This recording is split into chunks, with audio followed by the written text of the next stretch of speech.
This is Mark from Zanotti Armor, and we're going to go through the opening procedure for a Group 2 combination lock.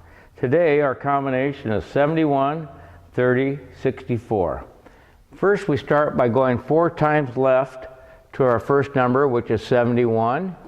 There's once, twice, 3, and stopping on 71 the 4th time. Our next number is 30, so we're going to go back to the right. We'll go past 30 once, 30 twice, stopping on the 3rd time at 30.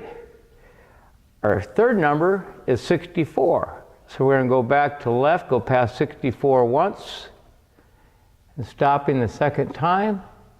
And then the last part of the sequence for opening the safe is turning the dial all the way to the right till it physically stops.